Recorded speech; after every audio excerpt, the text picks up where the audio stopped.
Okay, welcome everybody. My name is Lori. I use she, her pronouns. I'm with the Oregon Reference Summit planning team. We plan these programs. In the past, we've had the live programs, which have been great. But over the last couple of years, things have been different. So we've been doing them virtually. And we really appreciate that it's been helpful to all of you and that you are still joining us. So today we are going to be having our first presentation for 2022, and we'll have them hopefully every couple of months for the rest of the year. We'll keep you posted about that. And today we're going to be hearing from our presenters about remote access for special collections going virtual in a material world. And I'll stop sharing so they can take over.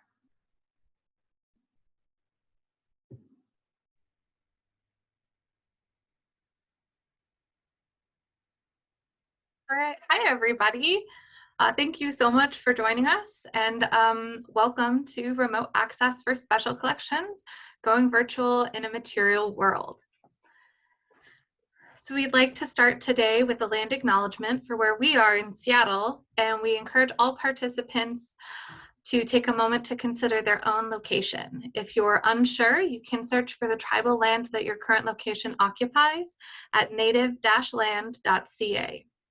The University of Washington occupies the land of the Coast Salish peoples, the land which touches the shared waters of all tribes and bands within the Duwamish, Puyallup, Suquamish, Tulalip, and Muckleshoot nations.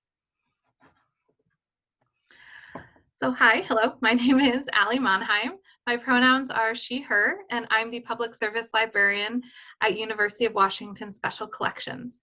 With me are my colleagues, Callie and Claire, and I will let them introduce themselves. Hi, my name is Claire Cannell. I use she, her pronouns. I'm an MLIS student and a student reference specialist here at University of Washington Special Collections. Hi, my name is Callie Vance. I also use she, her pronouns, and I'm also an MLIS grad student and a student reference specialist for special collections. So as you might have guessed, we're from UW Special Collections, which is a department of the University of Washington Libraries. We bring together many of the university's most rare and unique objects. We have 6 major curatorial areas in special collections, and they are book arts and rare books, historical visual materials, the Pacific Northwest Collection, university archives, the Labor Archives of Washington in collaboration with the Harry Bridges Center for Labor Studies, and the Washington State Jewish Archives in collaboration with the Washington State Jewish Historical Society. So as you can see, we have a whole lot that we're going to cover today. So we're going to start out by giving you some background on our virtual reading room service, including how we launched it. We'll also give you a demonstration of how the service works so you can see how it looks from the user's end. And then we'll cover some of the results from the user survey that we ran in December 2021. We'll go over our takeaways, so basically sort of what we've learned so far, both from the survey as well as from our own experience, as well as some areas that we have identified for potential areas of expansion and improvement. And then lastly, we have tried to leave a lot of time for questions, so keep them coming. So the virtual reading room is UW Special Collections' first and so far only remote access service. So you can see the setup on our screen here. The inspiration for this service for our virtual reading room came from a workshop called Telemedicine for Researchers, Creating a Virtual Reading Room Service by Stephanie Arias and Karina Sanchez from the Huntington Library at the 2021 Critical Pedagogy Symposium hosted by NYU Libraries and ACRL New York. In the presentation, they went over how they started their service as a method of providing access during COVID. I was really inspired after seeing that talk, and I actually worked at the Huntington before I came here to UW, so I immediately reached out to my colleagues over there to sort of pick their brain about how to start our own service.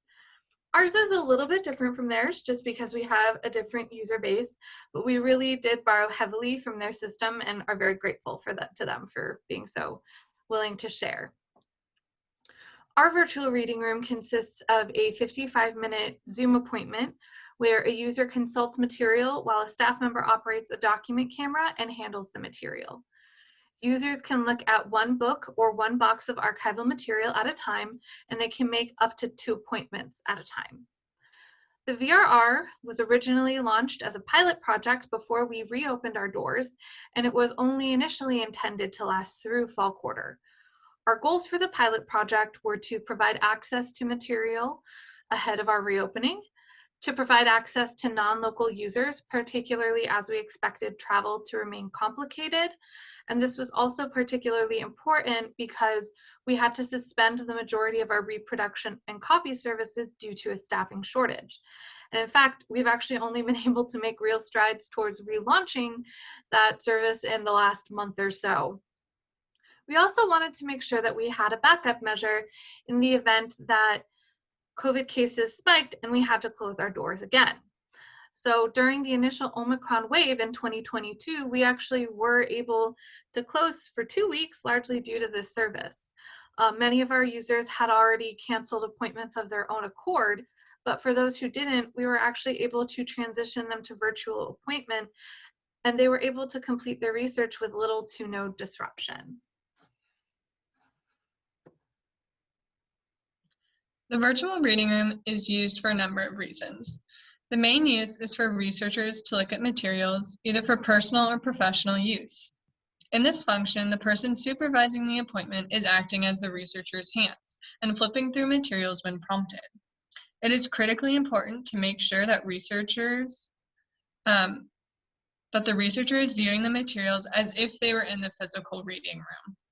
This means checking the focus on the camera, the scope of view to make sure all of the page is being seen, to zoom in or out if the researcher needs to look at a particular part of an item, and also to make sure that the image is showing clearly through Zoom. This level of detail ensures that researchers are not missing out on any aspect of the material. A secondary use for the virtual reading room is for researchers to look through boxes of materials before coming for an in-person appointment. This allows the researcher to gauge how long it will take to go through the item based on the size of the box and the amount of material. It also allows them to eliminate boxes that they do not need to spend more time with. Out of a survey of 31 responses, 13% said that this was the reason for scheduling their virtual reading room appointment. A third use of the virtual reading room is to speak with a staff member about our repository.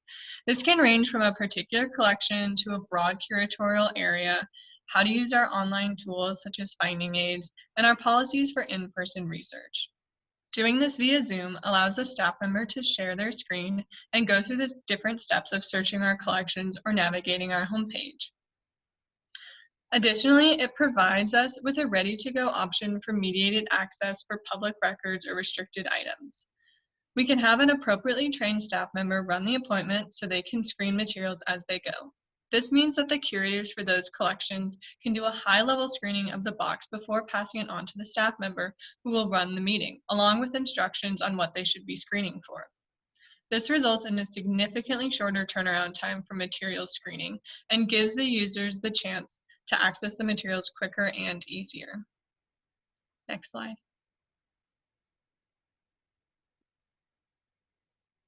All right, so launching a service like this really only requires 4 things, which is a camera, a laptop or other computer, space, and staff.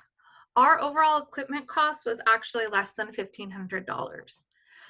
We use an Apevo VZ-R camera, which at the time we purchased it was $219. Last that I checked, it's gone up by about 20 bucks.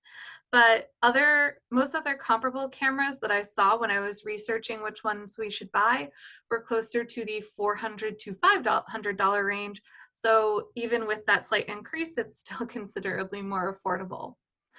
We actually still haven't received the original laptop that we ordered.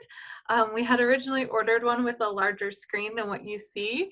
But thankfully, there was a spare laptop in the department that we could commandeer, and it still accomplishes what it needs to.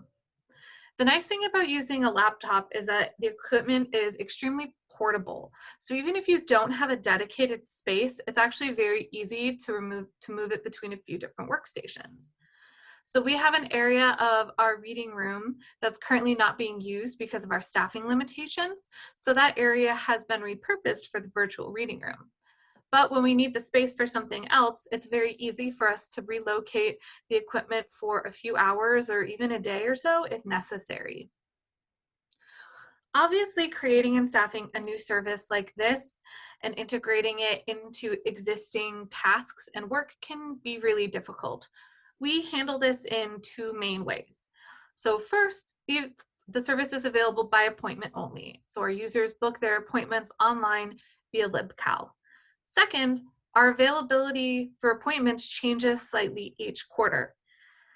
The service is primarily staffed by students, and since UW is on a quarter system, their availability will change each quarter.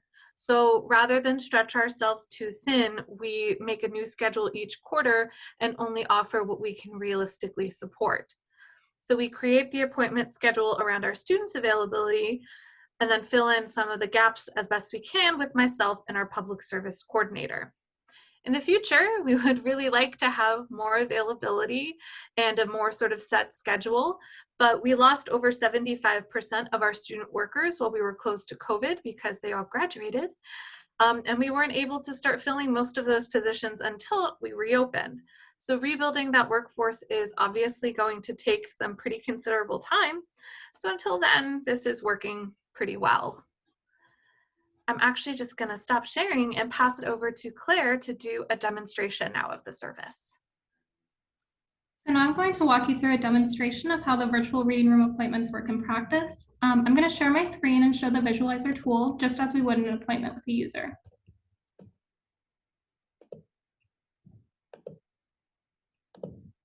So as you can see, today we have an archival collection, which is the type of material most frequently consulted by our users. Some items, especially larger items such as oversized books, may require a few minutes of setup prior to an appointment so that we can ensure the camera is capturing a good view and that we can pan around as needed. This setup can also be done while introducing oneself or checking in with a user at the beginning of an appointment. That said, archival materials such as this and standard size folders typically do not require any additional preparation and are easily fully captured by the document camera. Most books are also easily fully captured. Once the Zoom meeting has begun, if we are not already familiar with our user, it is a good opportunity to introduce ourselves and ask if they have used the virtual reading room service before. If not, we can provide them with a brief rundown of what to expect and give them a chance to ask any questions that they may have. Following this, if the user has not already indicated which section of the selected item they would like to start with, we can confirm with them if they would like to begin at the beginning of a box or volume, or if there is a different place that they would like to start. We can also ask the user if there is a certain type of document or material that they are looking for and give them the opportunity to tell us more about their research.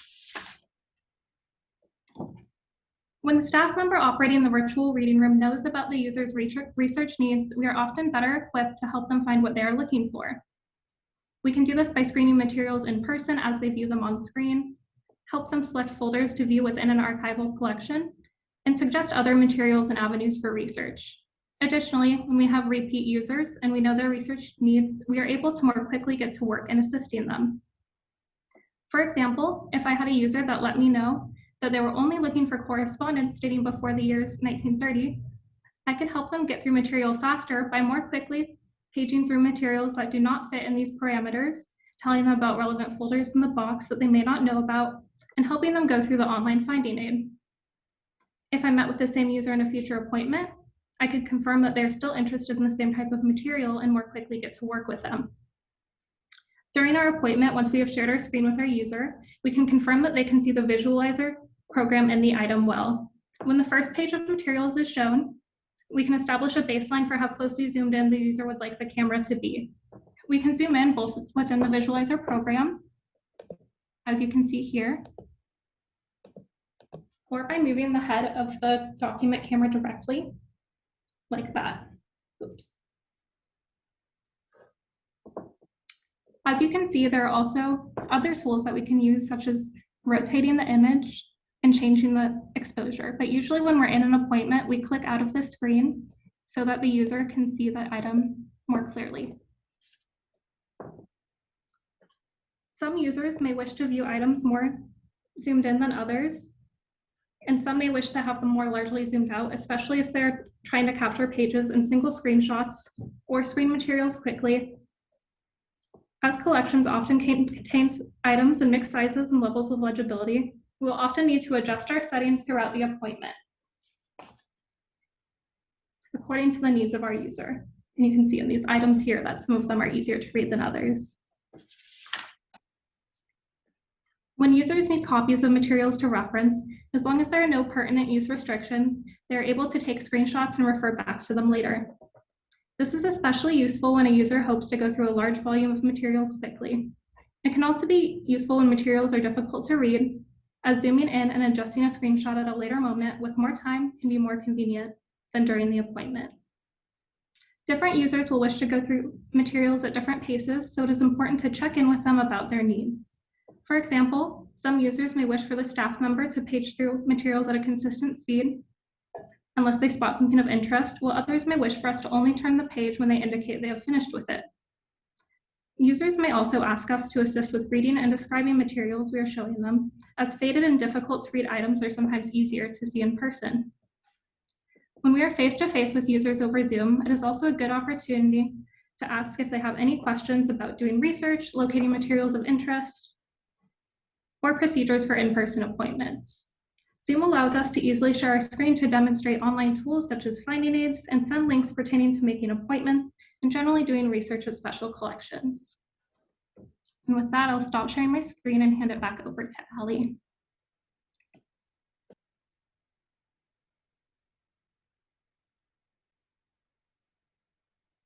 All right. So next, we want to take a moment to talk about the survey results from the one we ran back at the end of December. So at the end of UW's fall quarter, when our pilot phase was complete, we had decided to run this survey. We were really confident at that point that we would be continuing the service, given that it was being used quite heavily. There were actually days where the virtual reading room was booked solid and the in-person reading room had only 1 or 2 people in it.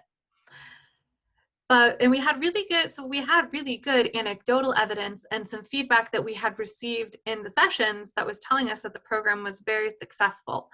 But we wanted to gather some more formalized feedback as we sort of planned for the future of the service. So with this in mind, we created a user survey that was sent out to all VRR participants in that first quarter. So this was a total of 72 individual people who had attended a minimum of 1 VRR appointment. We had 31 respondents, which means our response rate was 44%, which is pretty good. And so I'm just going to share a few highlights of our data. There's quite a lot that I'm not including, but this is just kind of highlights. And I'm also currently working with some of the amazing folks in our assessment department to do some more data collection and to build on this research even further. Obviously, we were really interested in how and why our users were actually using this service. So you can see that a strong majority of our users were working on some kind of publication in the bottom graph. I actually find this really interesting because that doesn't match up exactly with our in-person use. In my experience, our in-person use tends to be a lot more evenly split between these categories. And then we also knew that one of the big reasons why for the popularity of the service was because a lot of users wouldn't be able to come view collections in person. So that top graph wasn't exactly a huge surprise. And we did share this before, I know, but I wanted to share it again because I think these 2 pieces of data together form a really compelling picture about the impact of the VRR, particularly in that first quarter. So by that I mean 54% of our respondents were conducting research for an article, and 77% of them wouldn't have been able to come do their research in person. So obviously, it was a really huge boon for those people. Building off of that, I think the responses to this question are obviously particularly interesting. By that I mean over 35% of our respondents were able to actually complete their research to a certain extent just using the virtual reading room. Also, you can see that about half the respondents intend to continue using the virtual reading room during their research, whether it's their sole method of conducting research and accessing material, or if it's in conjunction with in-person visits. This was a question that we really wanted to get an idea of because, as I mentioned before, we've been unable to get our reproduction services back up and running due to a staffing shortage. But you can see that actually a strong majority of respondents would still like to make use of the virtual reading room, even if copies were an option. So it's likely that neither service would replace the other at some point, but that they can probably be used really well together. It's also really great to know that when we do restart our copying services, that we'll still be able to offer this free option to our users. And it's as a service, they can also make use of that, not just to get free copies, but also to help them narrow down their orders and be more cost efficient. Price has often been a barrier to access when it comes to special collections, whether it's because of copy fees or because of the cost of travel. So it's just really exciting to be able to take steps to help remove that barrier. Lastly, I just wanted to share some of the comments that we got. First one, you people burn a hole in the floor with your librarianship awesomeness. I think it's a terrifically efficient system, and I hope all research libraries do something like it even after COVID. I hope you continue the virtual reading room program to make these unique collections accessible for scholars and researchers around the world. And this is an extremely helpful service, not only for researchers like me who are not willing to travel while COVID infection rates are high, but also for mobility limited and out-of-town researchers.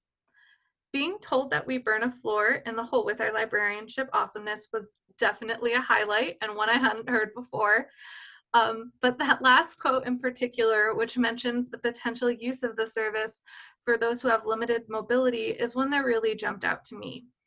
UW is not the most accessible campus for those who have mobility limitations, or even those who don't, to be honest.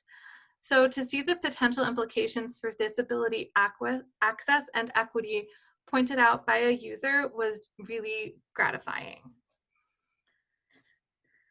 So now that we've talked about all this, we'd like to take a moment to talk about what we've learned and what we've taken away from both the survey and our own personal experiences running this service.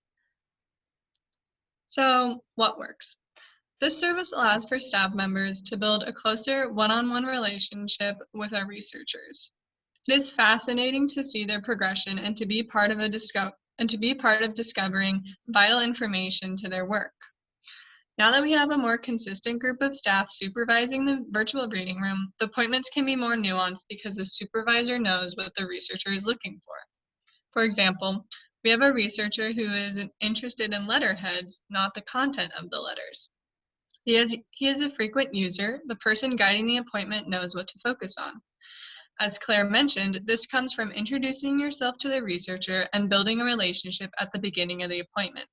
If the staff member doesn't recognize the researcher, it is a good idea to build a foundation before commencing with the appointment by asking, is there anything in particular you are looking for? This allows the researcher to open up about their research and the materials they're looking for, but it also gives them a chance to say, nothing in particular. The open-ended question gives the researcher the power to speak about their research topic if they choose to. This also signifies to the researcher that the staff member cares about their research and wants to help them to the best of their ability. When the virtual reading room started, it was only Allie, Claire, and myself conducting the appointments. This limited the number of appointments we could have. Thankfully, Special Collections was able to hire a public service coordinator and more undergraduate student staff. This allows us to open up more appointments. Due to increased use and our stable workflow, we are now including our undergraduate student workers as virtual reading room supervisors. This is an outstanding opportunity for undergrads because they do not work on the reference desk. The virtual reading room provides a safe environment for them to get comfortable with handling materials, speaking with researchers, and answering questions about special collection policies. This transfers into great customer service and public outreach for students who may not have another chance to work so closely with a customer. It also allows them to see different areas of working in an archive.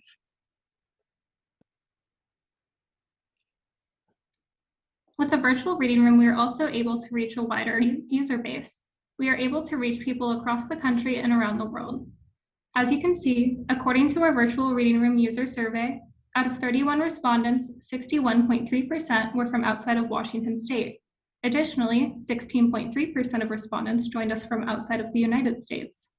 Many of our users have indicated to us that they would not have been able to access our collections without the virtual reading room service. This allows us to build relationships with researchers we may have never encountered without our remote service. Using the virtual reading room is more convenient and affordable than in-person appointments for users who do not live nearby. For these users, it is a smaller financial and time commitment to view materials remotely than it is to travel to Seattle in person. It can also be a good opportunity for users to decide if they want to visit us in person in the future. Sometimes viewing a collection remotely will be adequate for research needs or show users that a collection isn't relevant to their research after all. Other times, users may decide to visit us in person after discovering the relevance of materials to their research during a virtual reading room visit. It is common for our users to use a variety of in-person and remote research, sometimes flagging what they want to view in person in the future during a virtual reading room appointment. It is also not uncommon for users to be planning research trips to multiple institutions and deciding which ones they need to visit as cost and time allows. Even for local users, sometimes viewing materials over Zoom is a more convenient option than coming in to visit special collections in person for a variety of reasons, especially during the COVID-19 pandemic. For example, the virtual reading room may allow users, both local and non-local, to visit us without having to take time off work or arrange childcare. Visiting the virtual reading room can have benefits for users who do end up visiting us in person. When users decide to visit us in person after using the virtual reading room, they have a greater idea of how long it takes them to get through the materials and are better able to plan their visits. The virtual reading room is also a great opportunity for users to ask any questions they may have about in-person research, such as questions about policy and help selecting materials. Getting answers to these questions can help users know what to expect when they visit us in person and use their time more efficiently. Next slide, please. So now that Kelly and Claire have talked about the different parts of the service that are going well, I'm going to address some areas for future improvement and expansion. So person who just asked the question about oversized items, I'm about to answer it for you. So as wonderful as this service is, there are definitely some limitations. One of the biggest one is that Zoom does compress video quality. So we can make some changes to the settings on our end, but sometimes the issues lay with the user on the other end of the call, all of who have different levels of experience with Zoom. At some point, we could and we might switch to a different platform, but at the moment, UW provides full subscriptions to Zoom for staff and students, and it is, I think, one of the only platforms that are supported by our IT department. So for the time being, we're a little bit married to it. It's also a little difficult to show oversized items, so any type of large objects like newspapers, ledgers, volumes, maps, architectural drawings, anything that's too big. So at the moment, we're not really circulating anything that can't easily be shown with our current setup. Sometimes if we can sort of show it in pieces, if that'll work, we will do that. But sometimes we can't, unfortunately. We are actually looking into purchasing other cameras that would be more suited for this type of oversized material so that we can offer remote access to a wider variety of materials. And considering how fragile some of these materials can be, I'm thinking particularly of newspapers and architectural drawings and how difficult they can be to handle as well. It could actually have very significant impact on the long-term preservation. So it's definitely an infrastructure that we're interested in building out. It's just a question of identifying sort of a space for us to have a more permanent home for our virtual reading room setup and equipment, as that one wouldn't be quite as, that setup at least wouldn't be quite as portable as our current one. Also, the appointments currently are a little short. They're only 55 minutes. So the reason that we did this is because we didn't want any of our staff members to have to sit on Zoom for more than an hour. When we first started, as was mentioned, Callie, Claire, and I were all the only ones who were doing it. And I think each of us has done 2-hour stretches before at one point or another, just because of staffing and the way our schedules worked out that day. And speaking for myself, at least 2 hours in a row is a lot of Zoom. The flip side of this is that it can definitely take users a while to go through materials. However, as was previously mentioned, this hasn't stopped people from doing their research when they don't have another option. In fact, we actually had a user a few weeks ago who decided to cancel her in-person visit because she was able to complete her research entirely using the virtual reading room. Another user in the UK was able to complete an entire article from research to publication only using the virtual reading room. We do also currently have appointment limits. Originally, users were only limited to 1 appointment at a time, since Callie, Claire, and I were the only ones doing the appointments. So we had a lot fewer appointments available, and we wanted to keep it as fair as possible. Once we were able to hire and train more people and add more appointments, we increased that limit to 2 appointments at a time. We did consider expanding in other ways, such as increasing appointments to 90 minutes. But however, in the user survey, 87.1% of people indicated that 55 minutes was long enough for an appointment. And as you can see here, 64.5% said they would prefer to have the option to make more appointments over the option to have longer appointments. So that's what we went with. Users do still have the option to make 2 appointments in a row. If they want to sit on Zoom for 2 hours, they can do that. And so what we do at that point is at the 55-minute mark, we put them in the waiting room, the other supervisor signs on, and then they just restart the appointment, pretty much right where they left off. So that way everybody gets a break if they need it. All of this being said, it's not as though in-person research doesn't have any limitations itself. It's limited in terms of location, in terms of collection permissions, in terms of condition of the material, etc. All of these things are more easily mediated with the virtual reading room. So I think the really important thing to keep in mind, and sort of what I've learned, is that, neither option can or should replace the other. They're really just different methods of access, and which method is the best option will just ultimately depend on the user and on their particular situation. And with that, we would like to open it up to questions if anybody has any.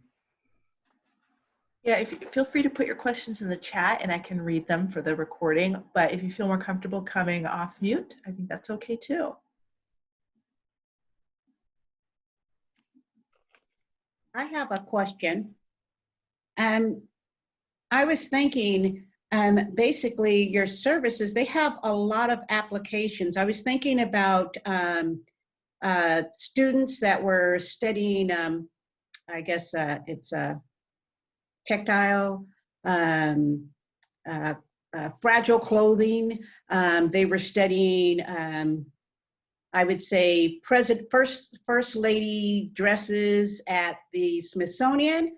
And the problem that the researchers found was they cannot allow students or researchers to touch the material because it's fragile or it'll stain. So I was just thinking, this has a lot of interesting applications. I was also thinking about, there's a place in Oregon and it's Movie Madness or Movie Madness Video.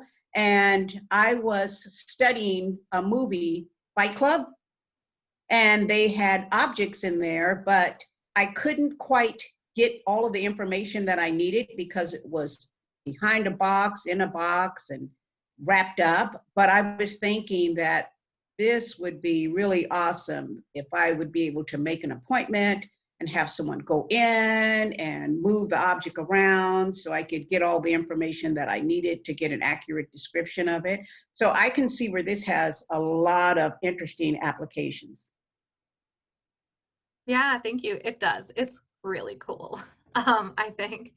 And actually, that's one of the things that we're definitely sort of laying the groundwork to lay the groundwork, if that makes sense, to start researching. We have tentatively a student with a fellowship in the fall who's going to be working with us, and part of her assignment is going to be researching how we might use this actually as part of our repatriation efforts to demonstrate materiality and that sort of thing in instances where preservation wise it might make more sense for the originals to live at an archive, but just what access means and that sort of thing. We also have had cases where material has just been really fragile, and so a curator has said, you know, why don't you just look at this in the virtual reading room? And then usually when it's something really fragile, myself or even one of the other curators will just do the appointment with the user that way. So it definitely has a lot of really interesting implications past what we're doing so far. Thank you. Any other questions? Okay, well, I'm going to put in the chat the link to our website for the Oregon Reference Summit. Oh, we do have a question. Great. Did you get requests from prisons? That's such a good question. We haven't. No, not yet. I say not yet because I don't know if it'll happen in the future. Yeah. Yeah, great question. I can see lots of wonderful ways we can use this. Absolutely. Okay, well, let's wrap up. Thank you so much. Oh, great. We have another question. BVR is for access. Oh, sorry. I'm not sure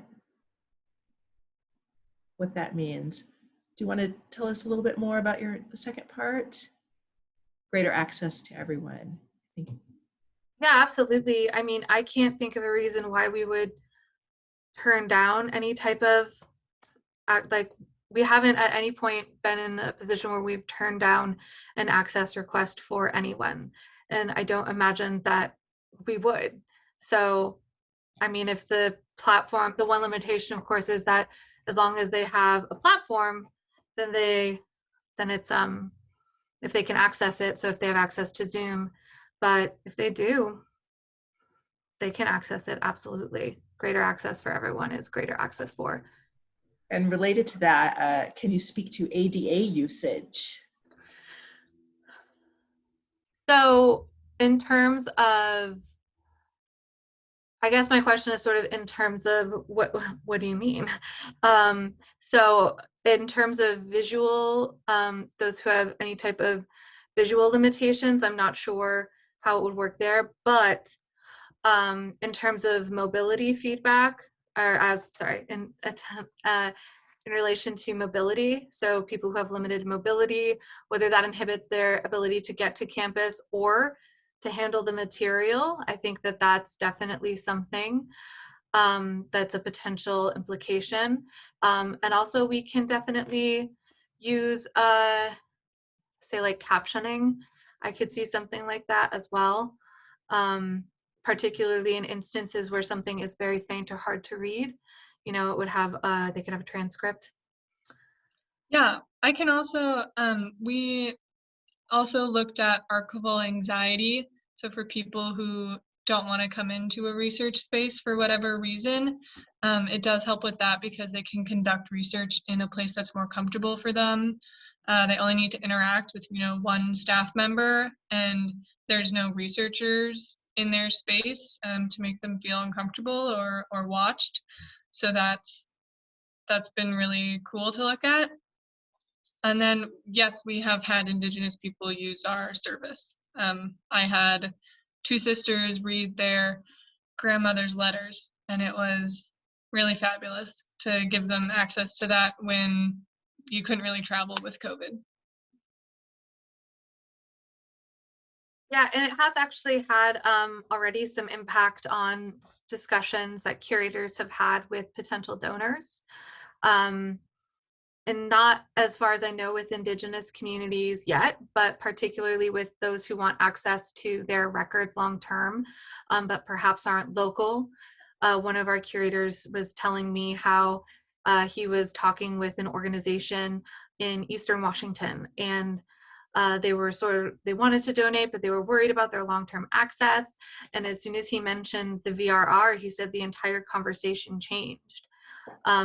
And also just the applications for providing Indigenous communities with access to these records. And in particular, we have a lot of materials related to Indigenous languages. And so this is definitely an area that fellow I mentioned, who will be with us in the fall, that's one of the areas that she'll be focusing on.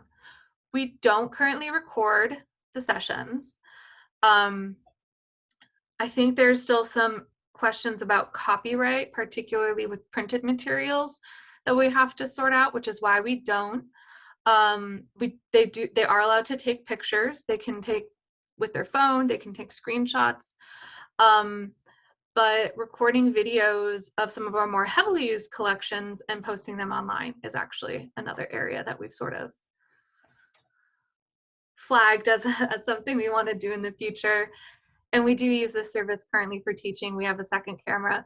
Claire is actually using our instruction camera, used our instruction camera today for the demonstration because our virtual reading room was completely booked up today. So we had a second camera that people could use to do that. I actually did a sort of virtual field trip with a school in the fall using this because we weren't allowed to host off-campus groups.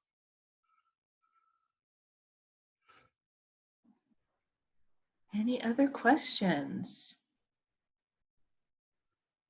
There's an excellent in the chat, so it was excellent. I especially appreciate sharing between our two states. I love that you all are willing to share with the Oregonians, but I think there's people from all over here. Yes, and somebody said a virtual field trip was a great idea. I agree. So yes, librarians love to share, and I appreciate all of you being here. As I said at the top, if you weren't here right when we started, the Oregon Reference Summit plans hopefully next year, 2023, to go back to in-person. But in the meantime, we're going to offer these virtual presentations probably every 2 months. Let me share my screen real quick. And our next one we think will be Let's Ask More Questions, virtual reference as a conversation on June 10th at 1 o'clock. We'll send up some follow-up information and promotion about that though, so you have a chance to sign up. And then, yeah, we'll probably send out questions to you all, folks that have taken these virtual and have come to us in the past about what you want in an in-person conference in the future. So we'll look forward to all getting back together for that as well. Okay, if there's no other questions, I'll stop recording. And thank you very much.